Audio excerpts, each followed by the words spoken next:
का पहला हफ्ता, ऑफिस जाने की जल्दी हो और आपके सामने मेट्रो स्टेशन पहुंचने तक का झंझट खड़ा हो। टैक्सी महंगी लगती है, ऑटो वाला मीटर के हिसाब से चलने को तैयार नहीं होता, अक्सर की बात है ये तो। और ई रिक्शा, उसकी अगर आपको हालत पता हो तो जब तक सारी सवारियां उसको मिल नहीं जाती वो चलने के लिए रेडी नहीं होता। अब ऐसे वक्त पर अगर एक सस्ती, सुरक्षित, छोटी कार जैसी गाड़ी आपको मिल जाए जो सिर्फ इन्हीं छोटे छोटे दूरियों को नापने के लिए बनी हो तो कितना अच्छा होगा, है ना। सरकार ने भी कुछ साल पहले यही सोचा था और इसी सोच में आया था क्वाड्रीसाइकिल, एक मिनी कार जैसी दिखने वाली गाड़ी, छोटी बॉडी, इंजन हल्का, स्पीड भी लिमिटेड रहेगी और काम सिर्फ इतना कि आपको मेट्रो, बस स्टॉप या फिर ऑफिस तक छोड़ सके। लेकिन यही ये कहानी ट्विस्ट ले आती है। नमस्कार, मैं हूं मुस्कान ओझा, आप देख रहे हैं मनी 9। 2020 में सरकार ने लॉन्च की थी PLI स्कीम, यानी प्रोडक्शन लिंक्ड इंसेंटिव्स।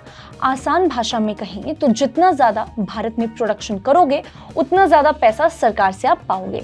मकसद साफ था, भारत को मैन्युफैक्चरिंग हब बनाना और इलेक्ट्रिक गाड़ियों का भविष्य मजबूत करना। ऑटो सेक्टर के लिए खास तौर पर 25,938 करोड़ रुपए का पैकेज रखा गया और इसमें साफ साफ लिखा गया कि electric car, hybrid, hydrogen fuel vehicle, advance auto parts और हाँ, इलेक्ट्रिक क्वाड्रीसाइकिल भी इन सारे लिस्ट में शामिल होगा। यानी सरकार चाहती थी कि ये जो छोटी कार जैसी गाड़ियां हैं, लास्ट माइल कनेक्टिविटी का सस्ता और सुरक्षित जो सॉल्यूशन है वो बन सके। लेकिन हकीकत क्या था ये भी समझते हैं। 4 साल बीत गए, वाहन पोर्टल के आंकड़े कहते हैं कि पिछले 4 साल में एक भी क्वाड्रीसाइकिल भारत में बिका ही नहीं है। और तो और ARAI यानी कि automotive research association of India, जहां हर नई गाड़ी की टेस्टिंग होती है, वहां तक कोई कंपनी एक भी इलेक्ट्रिक क्वाड्रीसाइकिल टेस्टिंग के लिए लेकर ही नहीं गई। मतलब सरकार ने मंच सजाया लेकिन खिलाड़ी मैदान में कभी उतरे ही नहीं थे। अब इसकी वजह भी समझ लेते हैं कि आखिर इसके पीछे रीजन क्या रहा। सबसे पहला इसमें जो वजह माना जा रहा है वो है कि डिमांड ही नहीं है इस चीज की। भारत में लोग अक्सर 4 पहियों पर पैसा खर्च करते हैं, सीधे या तो ऑल्टो या फिर क्विड या फिर वैगनॉर जैसी जो कार है वो खरीद लेते हैं।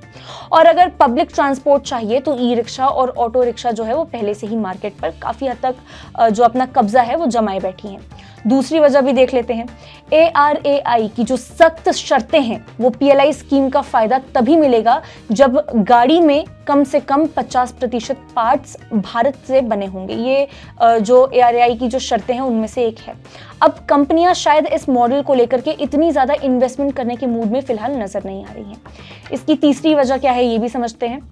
सरकारी फंड का रीडायरेक्शन, यानी शुरुआत में ई रिक्शा और इलेक्ट्रिक क्वाड्रीसाइकिल दोनों के लिए फंड रखा गया था, लेकिन जब देखा गया कि क्वाड्रीसाइकिल बिक ही नहीं रहे हैं तो इस पैसे का 75% जो है वो हिस्सा L5 कैटेगरी के इलेक्ट्रिक 3 पहियों यानी कि मान लीजिए आपकी जैसे ई रिक्शा, उसकी तरफ मोड़ दिया गया।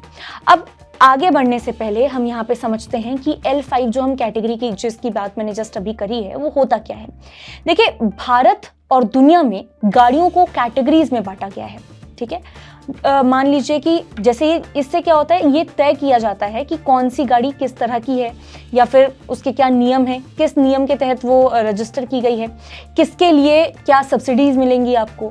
तो इन सारी चीज़ों को ध्यान से समझने के लिए इसको एक कैटेगरी में डिवाइड किया गया है। इसी में से एक कैटेगरी है L5। अब यहीं पर कंपनियों की शिकायत भी आती है। दरअसल इलेक्ट्रिक गाड़ियों को लेकर के सरकार की 2 स्कीमें हैं। पहली स्कीम है PLI ऑटो, ये सप्लाई साइड स्कीम है, मतलब कि प्रोडक्शन जितना बढ़ाओगे उतना आपको इंसेंटिव मिलेगा। दूसरी स्कीम है PM E-ड्राइव, ये डिमांड साइड की स्कीम है।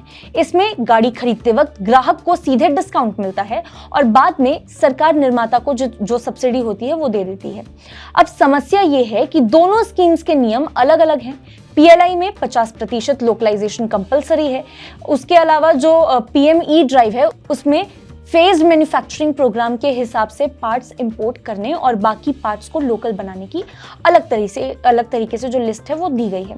इसलिए कंपनियां कह रही हैं कि भाई एक ही गाड़ी अगर एक स्कीम में क्वालिफाई करती है तो दूसरी में भी अपने आप होनी चाहिए, वरना हम किस स्कीम के हिसाब से प्लानिंग करेंगे।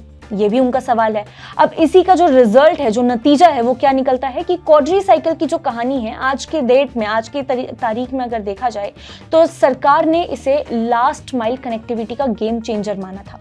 इसको साथ ही साथ PLI स्कीम में जगह भी दी गई थी यही सोच करके, लेकिन कंपनियां इसमें दिलचस्पी दिखा ही नहीं रही हैं। इंडस्ट्री का फोकस फिलहाल सीधा है, जहां डिमांड है वहां पैसा लगाओ, और भारत में डिमांड फिलहाल सिर्फ और सिर्फ ई-रिक्शा और इलेक्ट्रिक 2 व्हीलर की ही है। क्वाड्री साइकिल की फिलहाल डिमांड जनरेट नहीं हुई है। और सबसे बड़ा यहाँ पे जो सवाल है, इसीलिए ये भी खड़ा होता है कि क्या क्वाड्री साइकिल भारत की सड़कों पर कभी जगह बना भी पाएगा, या फिर ये सिर्फ सरकारी फाइलों और स्कीम के कागजों तक ही सीमित रह जाएगा। इसका जवाब तो फिलहाल आने वाले हमें समय में ही पता चलेगा।